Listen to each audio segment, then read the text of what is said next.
Steve, obviously very close, your time with Bobby Valentine. Kind of tell us a little about what Red Sox fans are going to see out of him as a manager. Well, he's very energetic. There's no question about that. I mean, a lot of energy, a lot of enthusiasm. He's a cheerleader on the top of the steps, very active, very animated.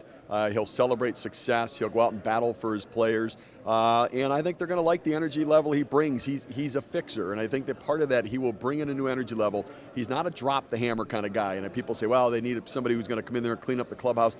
Bobby doesn't do it that way, where he's pushing people around. What he does is he pulls people with him. He works hard and brings people with him with his hard work and effort, and I think he's really going to earn the respect of the players. We in the media, and you're with us now, we tend to talk in absolutes. You're a player's manager, you're a disciplinarian.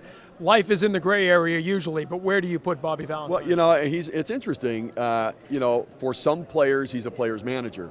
For some players, they get motivated to spite him. They get motivated to show, I'll show you sort of a thing. And it's interesting that a lot of times managers are one or the other. He's kind of both on the same team, which I like because he can be a different manager for every player. Whatever button needs to be pushed, he finds what that is. And I would tell you, as a minor league player in the Mets farm system back in the day, Bobby was the most impactful roving instructor that I had any interaction with. A great teacher, and he knew how to make you feel good about yourself, to get you to feel confident to go out there and play. You know, obviously much has been made about your relationship, what happened at the end with the Mets. He said on our show last week that he admitted, kind of took his eye off the ball a little bit. Everything that happened after 9/11 impacted him so profoundly. When you look back on how that all ended, how do you think he's changed over the years and grown to take this job now? Yeah, Bobby, there's a perception of Bobby that's not accurate, and I take some of the blame for that perception because, there were times when we battled. There's no question about that. We had a lot of good days, and we had a lot of success together, but there were times we battled too, and I think that I always blame Bobby. It's all his fault, and I never really acknowledged my role in it, and I had a big part in it. My stuff got in the way of our relationship, my insecurities, my resentments, my grudges, my inability to talk about things sometimes, my body language and defensiveness. And I think that impacted how Bobby interacted with me. And because I blamed him all the time, it fed this perception that Bobby's hard to be around. And I accept my blame in that. He's got his own stuff, but he's a good guy.